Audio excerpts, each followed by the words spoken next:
જે બુટલેગરો જેને આપણે કહીએ છીએ, અને એની સાથે પોલીસ તંત્રના કેટલાક કર્મચારીઓ પણ સંડોવાયેલા છે. એટલે આ બધાની મિલીભગતથી ગુજરાતમાં દારૂબંધીનો જે રીતે કડક અમલ થવો જોઈએ નથી થતો.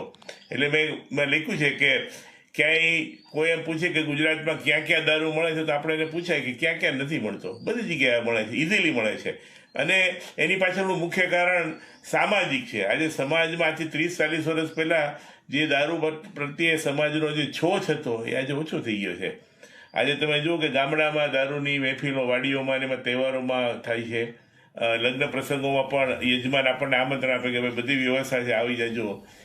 ભાજપના નેતા ડોક્ટર ભરતભાઈ કાનાબારે ગુજરાતમાં દારૂબંધીને લઈને સોશિયલ મીડિયા પ્લેટફોર્મ પર એક પોસ્ટ મૂકી હતી, જેમાં તેઓએ ગુજરાતની દારૂબંધીને ભાંગી તૂટી ગણાવી હતી, જેને લઈને રાજકારણ ગરમાયું છે. એટલું જ નહીં, તેઓએ વડગામના ધારાસભ્ય જિગ્નેશ મેવાણી પર પણ નિશાન સાધ્યું છે. તેઓએ લખ્યું છે કે જિગ્નેશ મેવાણીની ગેરકાયદેસર ચાલતા દારૂના કારોબાર સામેની લડાઈ સમાજના હિતમાં છે, પણ તેમનો ઉદ્દેશ માત્ર ને માત્ર રાજકીય છે. એટલું જ નહીં, તેમને કદાચ ખબર નહીં હોય કે દેશમાં દારૂબંધી અમલમાં હોય તેવા મોટા 2 રાજ્યો બિહાર અને ગુજરાતમાં ભાજપ સત્તા પર છે. દેશમાં કોંગ્રેસ શાસિત 3 રાજ્યો કર્ણાટક, હિમાચલ પ્રદેશ અને તેલંગાણામાં દારૂબંધી નથી. દારૂના દૂષણ સામે જિગ્નેશ મેવાણી ખરેખર ગંભીર હોય તો તેમના પક્ષની સરકારો છે ત્યાં દારૂબંધીનો અમલ કરાવવાની મહેનત કરે. આવું પણ પોસ્ટમાં લખવામાં આવ્યું છે. તો હવે આ વિષય પર તમે શું કહેશો? કરો કોમેન્ટ.